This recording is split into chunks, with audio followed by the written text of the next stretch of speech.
Bienvenue dans ce premier numéro d'Azur Politique, votre rendez-vous politique sur BFM Nice Côte d'Azur qui revient pour une nouvelle saison. D'abord, le rappel des principaux titres de l'actualité à Nice-Ouest. Les habitants d'une résidence devenue vétuste obtiennent enfin une annonce de travaux et signe que les municipales approchent. La députée Christelle Dintorni soutient d'Éric Ciotti s'est invitée à la réunion publique.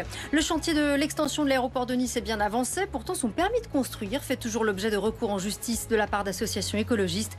L'un d'eux était examiné aujourd'hui à Marseille. La décision sera rendue dans quelques semaines. Et puis, 2 adjoints au maire de Menton vont jeter l'éponge, dont Florent Champion, candidat à la prochaine municipale, et d'autres élus pourraient suivre.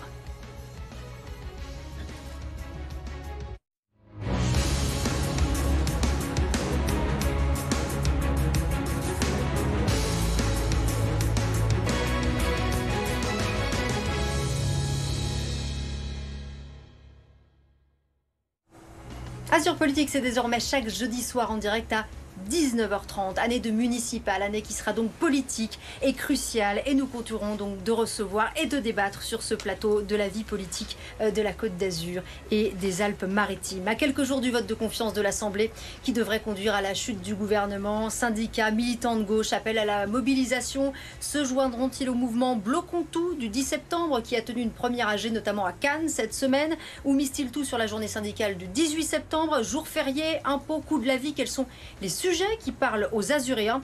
Et le patronat, dans tout ça, redoute-t-il les mouvements sociaux et cette nouvelle période d'instabilité politique qui est devant nous? La question d'Azur Politique est donc celle-ci. Grève, manif, la Côte d'Azur prendra-t-elle part à la rentrée sociale? Bonsoir Rémi Demouveau.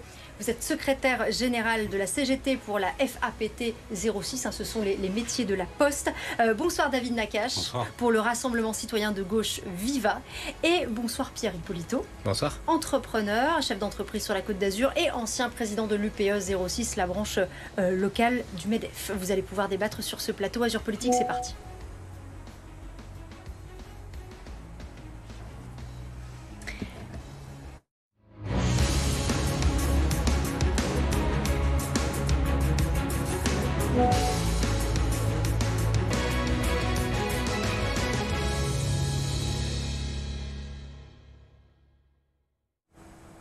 Vous allez l'entendre, les Azuréens ne mâchent pas leurs mots lorsqu'on les interroge sur la situation politique. À quelques jours de la très probable chute du gouvernement, ils se montrent très critiques et redoutent une période d'instabilité à nouveau. Reportage à Antibes de Benoît Ruiz, Rebecca Blanc-Lelouch avec Antoine Fernandez. À quelques jours d'une très certaine chute du gouvernement, votre constat est sans appel. Ils se foutent de notre gueule. Ils se foutent de notre gueule. Vous écoutez encore les interviews des premiers ministres? Rien, que dalle, nada, c'est des bons à rien, c'est de la merde en vrac. C'est toujours pareil. Ils parlent mais ils font rien. Un état d'esprit des Français très sombre à l'issue d'une rentrée politique mouvementée. D'après un sondage Elab pour BFM TV, votre sentiment est partagé entre inquiétude, exaspération et colère lorsque vous pensez à la situation du pays. Plus flagrant encore, 8 Français sur 10 jugent que la séquence actuelle est un spectacle navrant, donné par une classe politique pas à la hauteur de la situation. Ça ne nous intéresse plus, nous, des gens comme ça.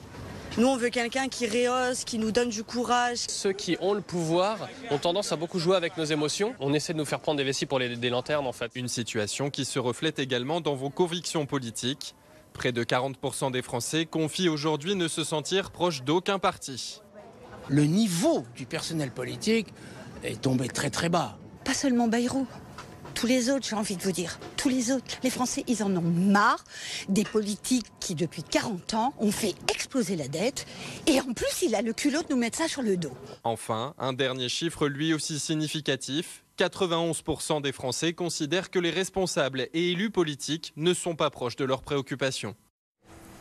Bon, je vous avais prévenu, ils ne mâchent pas leurs mots, ces Azuréens. J'imagine que ça vous fait réagir. Est-ce que ça vous surprend, ce que vous entendez, David Nakache? Non, pas du tout. La colère, elle est légitime. La colère, elle est pleinement et entièrement légitime.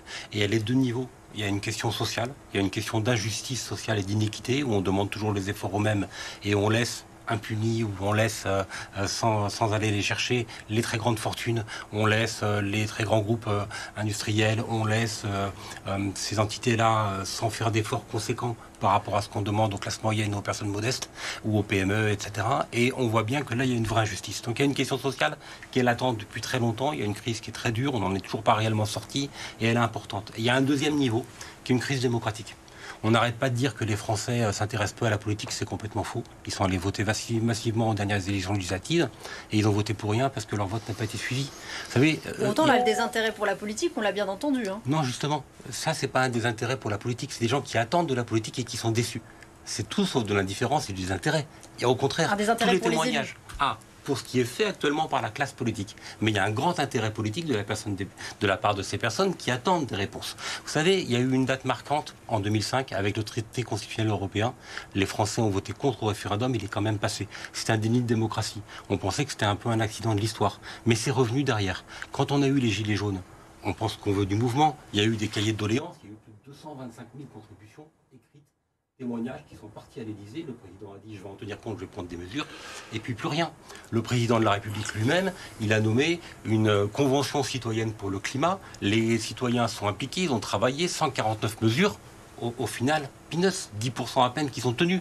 Il y a eu la mobilisation exemplaire contre le mouvement des retraites, avec un front syndical uni, des contre-propositions qui étaient faites, et au final, un 49-3. Et là, maintenant, on a les élections législatives. Les gens vont voter massivement pour la gauche qui arrive en premier, même s'il n'y a pas de stabilité au niveau assemblée. L'extrême droite en deuxième. Et les personnes, qu'elles soient de gauche, qu'elles soient de l'extrême droite, se disent que ni Michel Barnier, ni François Bayrou n'ont de légitimité démocratique. Et ça pèse. Peut-être Pierre Ippolito, vous entendez voilà, un ressenti d'injustice sociale notamment. Est-ce que ça, vous l'entendez aussi en entreprise peut-être? Injustice, moi, en tant que patron d'une ETI ou mes confrères patrons de PME, on se sent dans la même injustice. Donc, on voit bien qu'on tape toujours sur les mêmes. Ça, c'est une réalité. Et les mêmes, c'est des gens de notre territoire. C'est les entreprises de notre territoire, les PME de notre territoire, les TPE, les ETI de notre territoire. Nous, les aides aux entreprises, on ne les voit pas passer. On paye des impôts, on paye des charges pour nos travailleurs, on voit que nos salariés ont de plus en plus de mal et qu'ils ont un pouvoir d'achat qui diminue. Et c'est très frustrant pour un chef d'entreprise parce que du coup, vous devez faire encore plus de social dans l'entreprise pour compenser un modèle social qui a des vraies défaillances en France. Et la vraie réalité, c'est qu'on manque d'espoir, on manque de visibilité et puis on manque aussi de confiance. Et le chef d'entreprise est dans cette situation-là, l'entreprise est dans cette situation-là. Et quand on n'a plus d'espoir, quand on n'a plus de confiance dans notre gouvernement, quand on n'a plus de visibilité politique, il y a une vraie frustration chez le chef d'entreprise. Alors le chef d'entreprise, il est plus poli, il est policé, donc il ne va pas aller dans la rue, il va rien bloquer. Mais en tout cas, il y a une exaspération qui est certaine et il faut que les choses changent. Et il faut que les chefs d'entreprise aussi fassent partie de ces mouvements citoyens pour faire bouger les choses. Un point commun, en tout cas, dans votre propos à tous les deux, crise de confiance, c'est aussi votre ressenti. Et qu'est-ce que ça vous inspire, là, toutes ces personnes qu'on a entendues? Beaucoup de choses. En tout cas, ce qui est flagrant, là, clairement, dans le reportage, c'est que les Français sont en colère.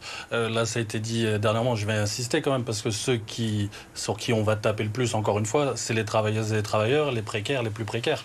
Je rappelle quand même que dans le projet Bayrou, on s'attaque à 2 jours de congés payés, on s'attaque à la 5e semaine de congés payés, aux jours fériés, 2 jours fériés et la 5e semaine de congés payés.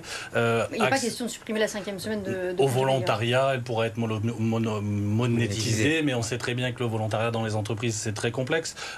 Fait anecdotique pour vous dire quand même qu'on attaque aussi les travailleuses et les travailleurs. On réduit de moitié la possibilité de saisir le Conseil des prud'hommes pour un licenciement abusif. Il faudra m'expliquer qu'est-ce qui est gagné comme argent avec cette mesure. Les retraités sont attaqués avec la baisse de pension. Les demandeurs d'emploi sont attaqués avec la baisse des allocations. Or, j'aimerais bien qu'on parle aussi quand même, c'est des 211 milliards d'euros qui sont touchés par les entreprises tous les ans. On va en parler tout à l'heure. On va débattre de ça dans un... 6 700 euros par seconde, c'est monumental. On va développer ça tout à l'heure, je vous l'assure. En tout cas, vous parlez de ce projet de budget. Effectivement, tout est parti de là. Sauf que lundi, il y aura ce vote de confiance à l'Assemblée, le gouvernement qui va certainement tomber. Donc, plus question finalement de parler de ce budget-là. Est-ce que quelque part, David Nakache, François Bayrou, il coupe l'herbe sous le pied peut-être un peu de la mobilisation? Le calendrier du 8 septembre n'est pas un hasard. Mais ça va marcher ou pas? Ça va marcher dans le sens où la première revendication qui était de se mobiliser contre le plan Bayrou n'a plus lieu d'être. Mais au final, la mobilisation se reporte plus sur Emmanuel Macron, qui risque de nommer un Premier ministre qui va mener la même politique que ce qu'avait fait François Bayrou. Et donc là, maintenant, la contestation va être directement ciblée sur Emmanuel Macron. Et il faut voir que s'il n'y a pas de réponse institutionnelle, s'il n'y a pas de réponse par un vote, s'il n'y a pas de réponse démocratique dans le vote, les gens n'ont trop de solutions que d'aller dans la rue. Et quand on voit toutes les dernières grandes mobilisations, elles ont atteint une forme de plate-fond de verre.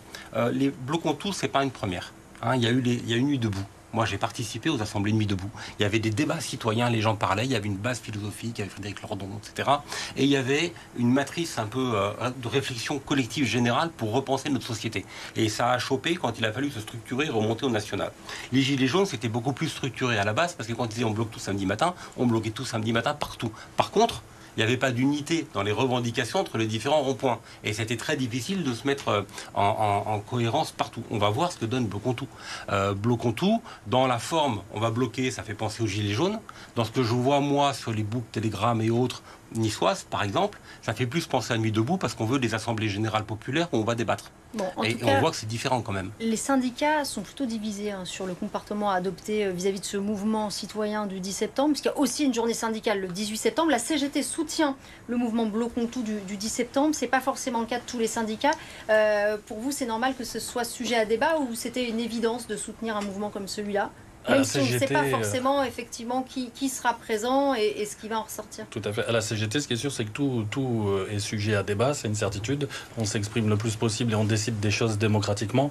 La CGT, elle a appelé les travailleuses et travailleurs à se mobiliser dans les entreprises parce que nous, on reste convaincus que c'est par la mobilisation dans les entreprises, par la grève, qu'on créera le rapport de force. Mais ça fonctionne encore, les grèves en entreprise. Qui peut se permettre aussi de perdre des jours de salaire, parce que lorsqu'on fait grève, on perd son salaire. La proposition de loi qui est faite et tout ce qui va être amené comme package et de pertes sociales qu'il va y avoir derrière, à un moment donné, enfin on peut se poser la question, est-ce que c'est par la grève, en bloquant l'outil de production, qu'on arrivera à créer le rapport de force ou simplement en allant manifester le samedi? Nous, on est persuadés, en tout cas à la CGT, qu'il faut se mobiliser dans les entreprises par des piquets de grève, par des assemblées générales, pour ensuite décider d'aller soutenir ou pas les actions du 10. Mais comme vous l'avez rappelé quand même, parce que je vous rappelle quand même qu'il y a une pétition en ligne intersyndicale qui a rassemblé 370 000 signatures aujourd'hui à l'heure où on se parle contre ce projet de loi Bayrou, et aussi une intersyndicale qui s'est créée le 18, le budget Bayrou bien sûr, et aussi un appel à une intersyndicale le 18, parce qu'on parle beaucoup du 10 et du 18, mais là sur tout le mois de septembre, il va y avoir des dates de mobilisation de plusieurs fédérations, plusieurs organisations syndicales. Là, forcément, je pense. Donc pour vous, c'est un mouvement qui doit s'inscrire dans la durée, c'est ça? Bien sûr, c'est une certitude, parce que même si ça change le 8, la politique de Macron derrière, elle va pas forcément changer. Ce sera notre Premier ministre qui sera mis en place, mais la politique, elle restera la même. Donc ce qui est sûr pour nous, c'est qu'il ne faut pas lâcher et rester mobilisé pour lui faire changer sa vision et revenir sur une politique de justice sociale. C'est une certitude. Pierre Hippolito, je vous voyais tiquer sur l'histoire des grèves en entreprise. Je ne suis pas d'accord avec M. Demouvreau, parce que les entreprises, elles sont très faibles en ce moment, elles ont été affaiblies ces dernières années. Faire une grève, c'est avant tout attaquer l'entreprise. Ça n'attaque pas les politiques. Monsieur Bayrou, qu'on fasse une grève dans une PME de Nice, il en a strictement rien à faire. Donc il ne faut pas se tromper de combat. Notre combat aujourd'hui, et là on se rejoint. L'entreprise, elle doit être à partie prenante. Les dirigeants doivent aussi peut-être se mouiller un peu plus. 70% des citoyens veulent que les dirigeants d'entreprise prennent plus la parole pour s'exprimer. Je rappelle aussi que 62% des Français ont confiance dans l'entreprise. Et ça, j'entends avec les grandes entreprises. Si j'enlève les grandes entreprises, on est à 75% de confiance dans l'entreprise. On n'est qu'à 36% pour les syndicats. Et la CGT, je le rappelle quand même, vous avez 6 000 adhérents, donc c'est que 2,2% des travailleurs en France. Donc on a 6 000 adhérents à la CGT ? 600 000. Ah oui. Sur 27 millions. Voilà, sur 27 millions. Donc le système syndical, les Français n'ont plus confiance non plus dans nos instances syndicales, qu'elles soient patronales ou salariées. On est en dessous de la justice quand même, dans le niveau de confiance des syndicats. On ne peut pas laisser dire que quand on fait grève, on attaque son entreprise. Quand on fait grève, on fait falloir son droit à la grève. C'est l'entreprise qui est sanctionnée financièrement. D'abord, il y a un droit à la grève. Pas de problème. Et le salarié est sanctionné parce qu'il ne touche pas son salaire. Et l'entreprise aussi. Il fait, lui, ce qu'il estime devoir faire à ce niveau-là, et c'est un droit. Il n'y a pas de souci. Donc il exerce d'abord un droit. Par contre, la vraie instabilité au niveau financier, pas au niveau même peut-être des PME, mais ça c'est vous qui nous le direz parce que vous connaissez ça bien mieux que nous.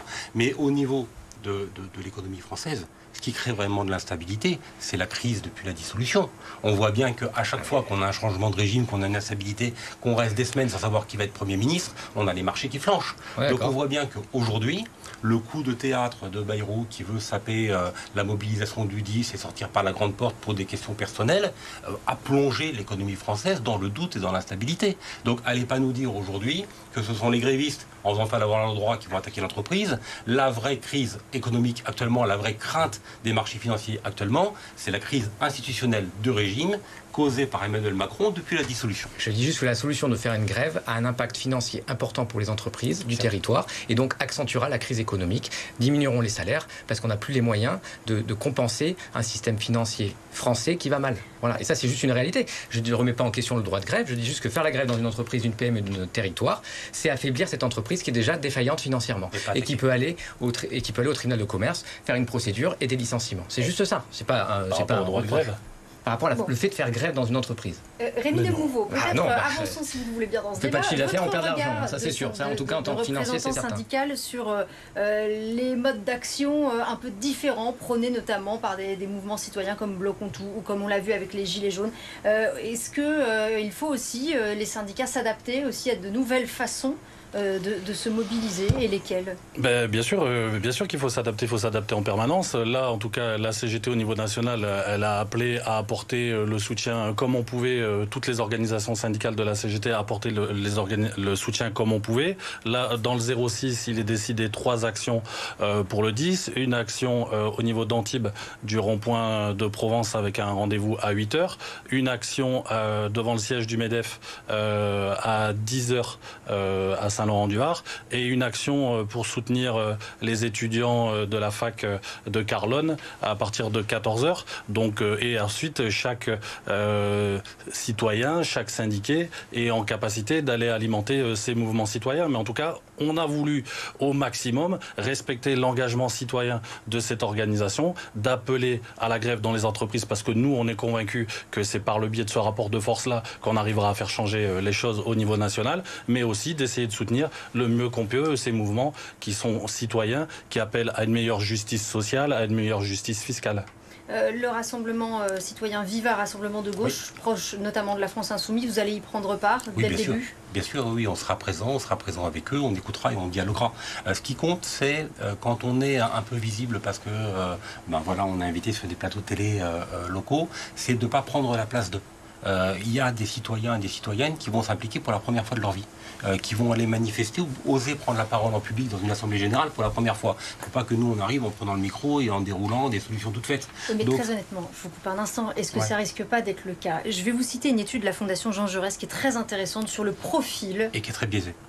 Alors vous nous expliquerez pourquoi si vous le voulez bien, mais en tout cas une étude assez complète dans laquelle il y a pas mal de données et qui explique que le profil des personnes qui s'impliquent déjà dans ce mouvement Bloc-on-Tout, ce sont plutôt des jeunes hommes très politisés, diplômés, urbains.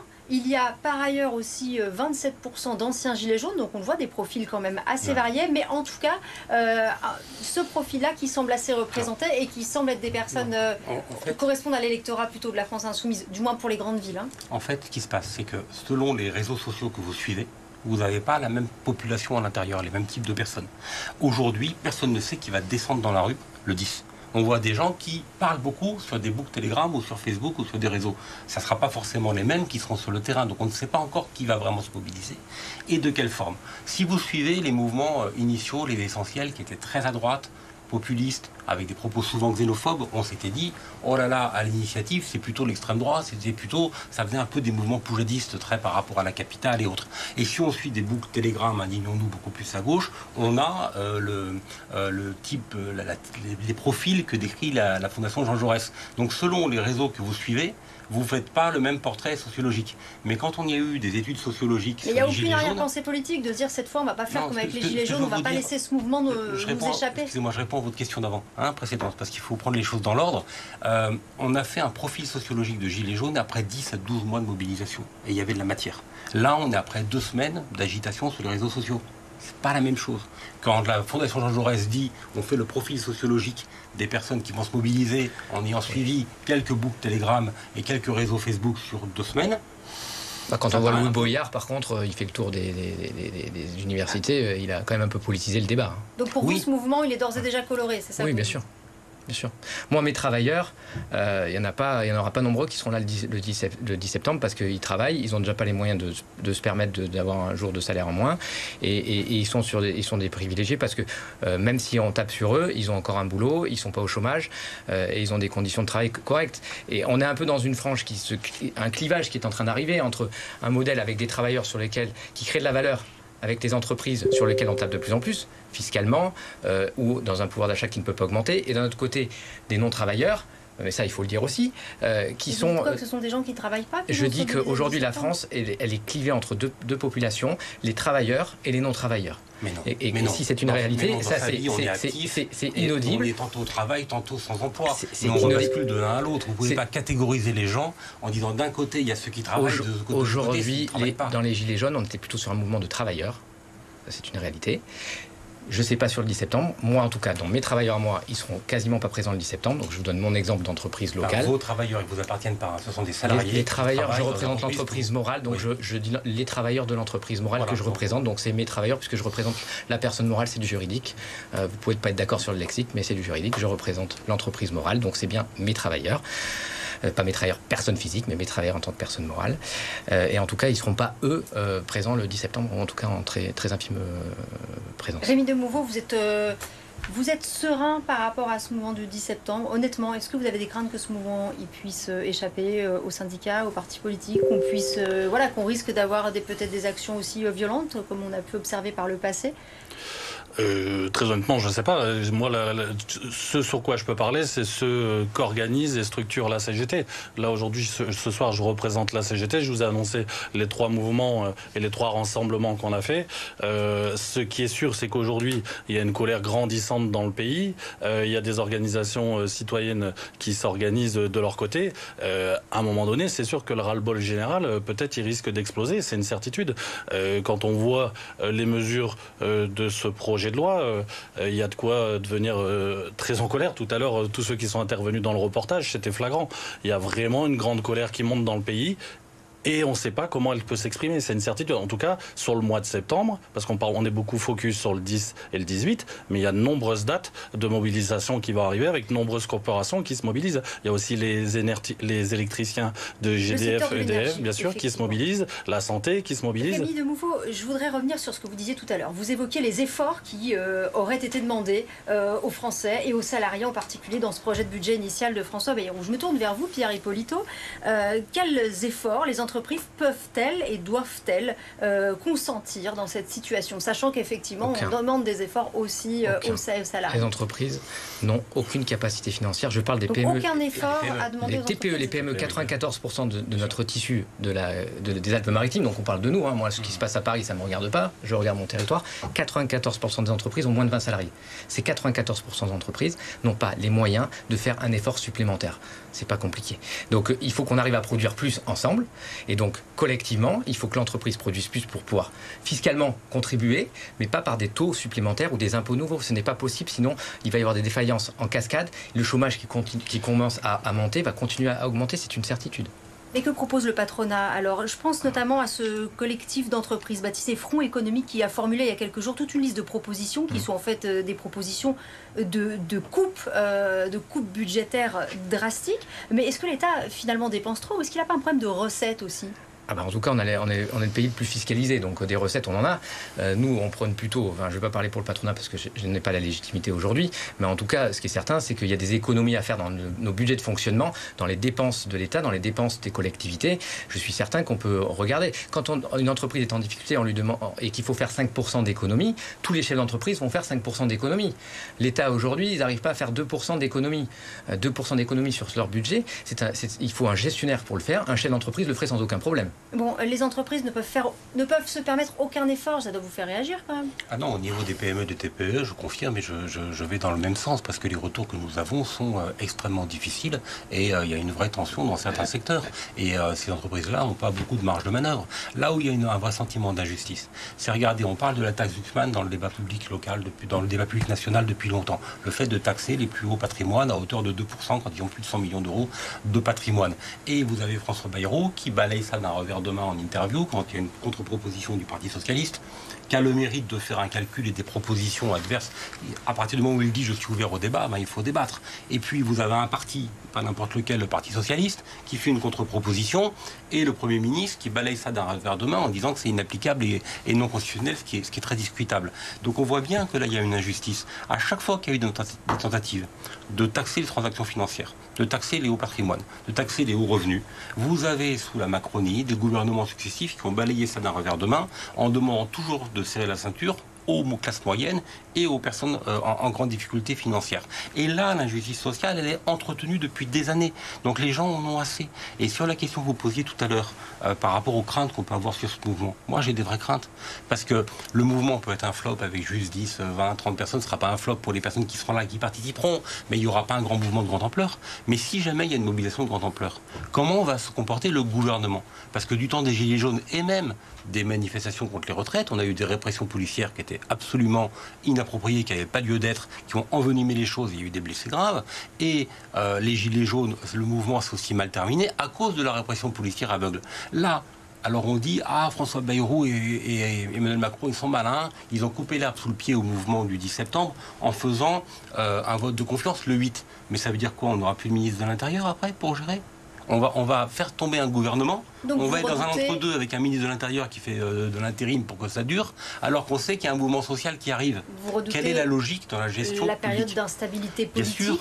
J'imagine que c'est aussi le cas des acteurs économiques. Oui, clairement, l'instabilité économique, les pays étrangers voient ça comme d'un très mauvais œil, donc les investissements freinent. Je discutais pas plus tard avec un de nos partenaires qui a son siège aux États-Unis. Il gèle tout investissement en France, parce qu'il y a cette instabilité politique. On passe pour des guignols dans le monde économique, parce que cette instabilité politique est ridicule. On a besoin de construire un nouveau monde, et je pense qu'on est tous d'accord autour de cette table de vouloir construire un nouveau monde, mais il ne faut pas qu'on prenne le même. Mais pas le même, mais avec des nouvelles recettes, avec des nouvelles têtes, avec des nouvelles idéologies. Et c'est ce débat de fond qu'il faudrait avoir. Et si le mouvement du 10 nous permet d'avoir ce débat de fond, et pour une fois ne pas faire de com dans notre pays, ça nous permettrait peut-être d'élever le débat, de confronter des idéologies. Moi, j'ai pas de problème sur le débat, mais des débats réels sur le fond, ça fait bien longtemps que je n'ai plus vu dans les médias. Et des débats, il continue. Le mot de la fin rapidement. J'ai du mal à entendre quand même qu'il n'y a pas de richesse dans ce pays. Le CAC 40 et les plus-values boursières ont explosé. Le pays dégage des richesses comme jamais. Je rejoins monsieur sur ce qui était dit. Si on rétablit l'ISF, c'est 4,5 milliards d'euros. Si on remet en place une partie de la taxe Zuckman, c'est 20 milliards d'euros. Et je le redis, les 40 milliards qui sont cherchés, ils sont à aller chercher dans les 211 milliards d'euros qui sont attribués aux entreprises et qui vont vers les très grandes entreprises, les dividendes et le CAC 40 et les bénéfices pour les plus-values boursières. Pardon. Rémi Demouveau, merci à tous les trois d'être venus débattre dans Azur Politique. C'est terminé. À la semaine prochaine. Merci, au revoir.